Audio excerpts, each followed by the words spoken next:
Hello everyone, my name is Sirbu and I'm a member of Student TV, which is a program founded by the Global Confederation of Romanian Students. Today I'm here with Andrei and Neagu. Andrei, could you please tell us some things about yourself so our viewers get to know you better? Hello, my name is Andrei. I'm studying in Veco at Linnaeus University, which is in Sweden. My program is called Network Security, which is a specialization of computer science, and this is my second year.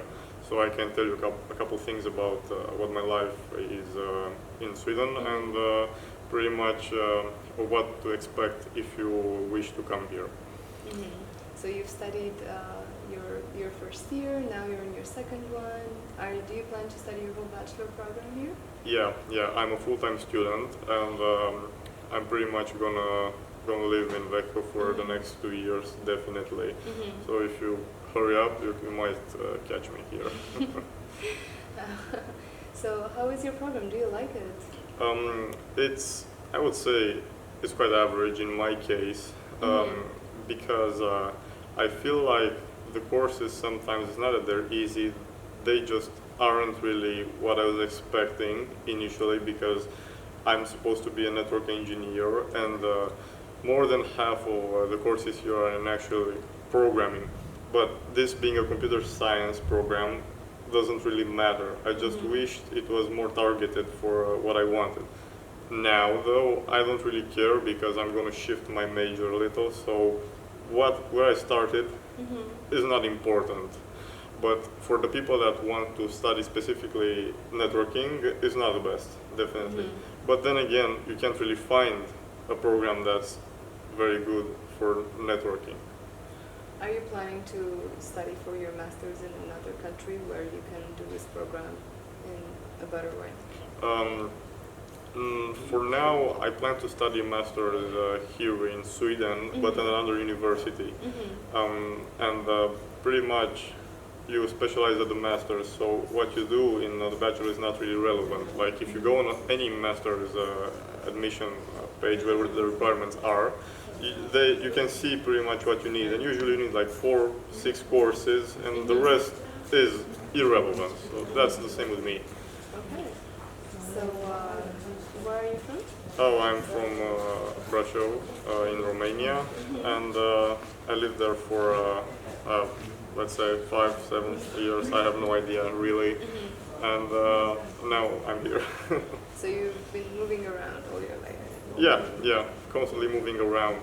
Whether I liked it or not, that's another thing, but now I think it's definitely necessary to always move, because from my opinion you should always follow the money, and you should always move somewhere that's better. Always. Better for you or better for the money? It's one and the same. One and the same. Okay. For me, no. I like certain things, but I grew to not care about my preferences, because usually my preferences hurt me, really. Like what I believe in is not really good or bad, it's just that if I believe in something, I shouldn't really be passionate about it. I should be very cold about my emotions and just focus on the objective things. You want to be detached from your emotions in order to say Ram on your... I want to be detached from my emotions so that I don't get to love or hate something that I might get too passionate about. Like in work, especially in engineering, the more soulless you are, the better it is, and I'm trying to become like that. Of course, I have some preferences, and sometimes I can't do this or that, but you know, I'm selling my time. That's what I want, and I want to sell my time for a lot of money. Okay, I understand. So you coming from Romania, for coming here, what did you notice? What's the biggest difference between the educational systems? There are very, very big differences. I mean, firstly, like I think there are differences on every single level. Okay, so the biggest one is how they teach. Here, you don't really need to go to the university. All the classes, they are optional, okay? Lectures, they're optional, and in other countries, for example, in France, in Germany, in Romania, you study 6 hours, 8 hours per day, and it's mandatory to go, and if you don't go, you get penalized. Here, it's all optional, nobody cares, and it's actually encouraged. Personally, most of the time I don't even go to lectures. It depends on the course, because every single course has all the material online, so I can get the lectures on my on my laptop. I can read them there, and I can read from the book, and I don't really need to be told what I must do. Like, I start a course and I read the rules, because every course here is different, and might be with the professor that you know, you might be with some random other person, and I don't really even care, because it feels like the professors don't matter. Maybe because of this university, but maybe other places it matters more. But here, I can just open my laptop and I can be done with the course and then go to the exam. Like, there were courses where I never went to lectures. I just went to the exam, passed it, and I was done. That's the biggest difference. Also, everything in Sweden is online, okay? When you interact with the state, when you pay taxes, when you request papers, when you need to sell your car, when you need to apply for university, when you request an appointment with anybody, really. And it's the same thing. You don't need to go and you lose your time. Even if the process takes a long time, but as long as I don't have to waste my time requesting for something, I prefer it to do it this way. And this is pretty much how Sweden works. You're a very individual person here. Yeah, and a very self-taught person in a lot of aspects. Yeah, I mean, especially at this university.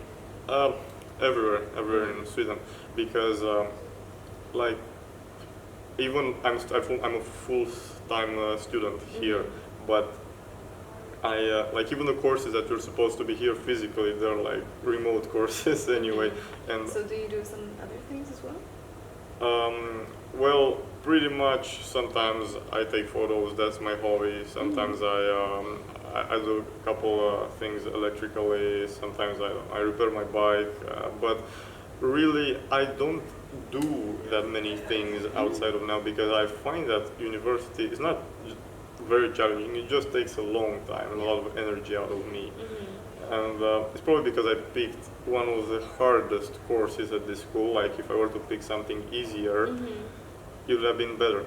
But funny, like, it's hard, but I don't feel like I get what I actually wanted, even though it's the hardest course at this, hardest program at this. You don't feel like it's challenging enough for you? No, it is challenging, but what they teach me is not really relevant. That's the problem. Like, there are things that are hard, and I do them, and like, what for? Like, yeah, like, you ask me to, I don't know, carry rocks, like, go back and forth for 10 times, like, what for? And that's sometimes what I get from courses. Like, I make a small mistake, let's say, some irrelevant small mistakes when I submit my paper, and they send it back. They tell me how to fix it. I fix it exactly like they told me, but I have to submit it 4 months later, and then it takes 2 more months to grade it. Okay. It's like, come on, like, you're wasting my time. I know yours too. Like, just pass me already. Okay. So, are you planning to move somewhere else and experience university in another place? Yeah, I mean, I want to do a 2-year master's degree, but probably in Sweden too. I'm just going to move to another university, a better one, where I want to specialize in what I want. I'm thinking about machine learning, AI, and data science. I will pick one of them a little later, because I'm unsure, but all of them they're very close to each other, and all of them are very well paid, of course. Yeah. Oh, okay. So you've always been interested in AI. When was the first time you learned about it?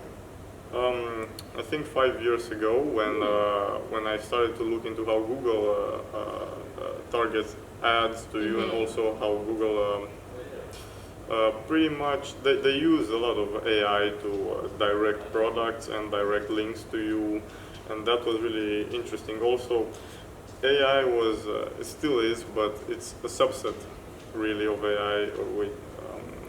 image recognition, which is computer vision, also speech pattern recognition. Yeah. When iPhone phone was released, they introduced the Siri thing, which used to be really revolutionary at that time. Now it's commonplace.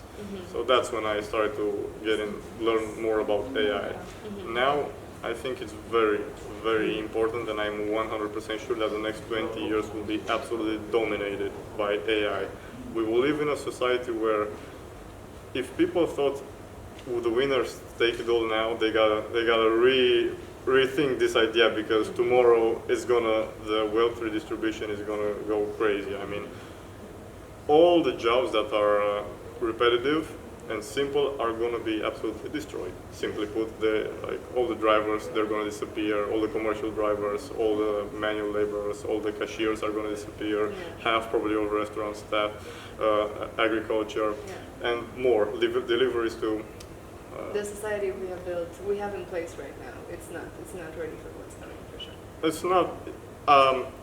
Look, it's called Americans created. It's called creative destructions. It's just adapt or die, nothing more. Today, AI creates more jobs than it destroys, and it might be the same for tomorrow. But the people that are too slow to change, of course, they're going to get penalized. I mean, you cannot expect to live your life doing the same things. How proud do you have to be to do that? I never do that. I never do what I want. I do what's needed, nothing more, nothing less. But I want to be this way. I don't care what you want. It's either you are valuable or you're not. You're very practical. Yeah, I mean, why shouldn't I be? I mean, only the practical things and practical people, pragmatic people, get rewarded. Are you a very organized person? Yes and no. I don't really, let's say, I'm not very organized in the sense that I clean everything and I'm not orderly, but I'm planned a long time in the future. And that's how I am organized, because how I view it, I really don't care about small things. I never cared about small things. I do something that's a little harder, that only me I can do, and everything that's, well, I want to say beneath me, but that's not challenging, I just don't focus on it. It can be in every way. Like, I don't bother, I don't bother to wake up and go out of the bed to do things other than the very best things. You're very goal-oriented. Yeah, exactly. Like, I think after I'm gonna get a little bit better in life, if I'm gonna really do the high-level stuff that I want to do, I'm wondering, like, how less of a human I'm gonna be, because my life is gonna be so out of, like, wow, and very different. Very, very different. Like imagine, let's say you're on a private jet, and everything is done for you. Like, people dress you, people feed you, literally. Like, I imagine myself that I'm gonna do only the very high level things and nothing else, because everything that's simple does not attract me. Like, it's not interesting to me. You can just be a floating brain. I wish I could. I mean, if you would ask me the thing that I want in my life, that's it. Is to build a new body and take my brain to put into it so I can extend my life 2 or 3 times and get rid of this horrible meat suit. Okay, wow. So I understand that finances are very important for you. Yes. So are you financially independent here in Sweden? I wish I were doing better, but yeah, I'm financially independent. I mean, I manage everything on my own. That, I guess, is called being independent. But what is actually being independent is you have to be untouchable. Like, if, let's say, 2 bad things happen to me, my savings are all gone, And I don't call that being independent. I just need, I need to make more. You know what I wanted to ask you, and I forgot. I wanted to ask you about this cashless system in Sweden. What do you think about that? It can be a way to control a lot of people's purchases. It can be a way to control their habits, their purchasing habits. So, what do you think about that? People are mistaken that they think they're not being controlled. We are actually being controlled, including myself, and I can see the reasons why. It's impossible to get out of the system. and the easiest way is to be done with it. Cash is something that is slow and painful to deal with, and very expensive to make. it's not really expensive to make. The problem is that it's difficult to manage. With the cashless system, it's very easy for the government to control the money, to see how much they printed, and it's fast transfers.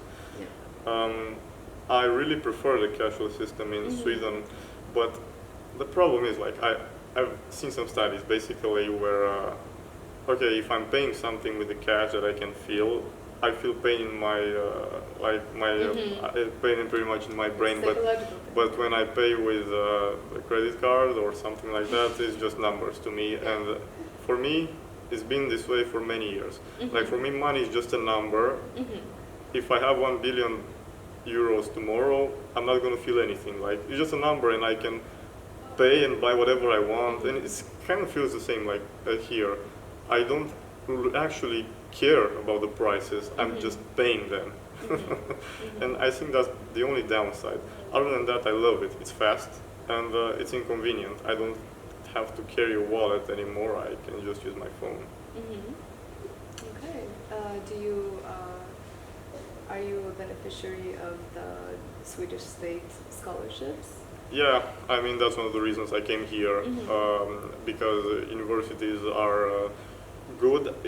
For example, in Sweden, there is a very good business university, Lund University, which is, I believe, around top 40 in the world, and there is Karolinska Institute, which is, I believe, the second university in Europe and number 4 or 5 in the world. It's a medical university. I think 30% of all the research in Europe is done at that university.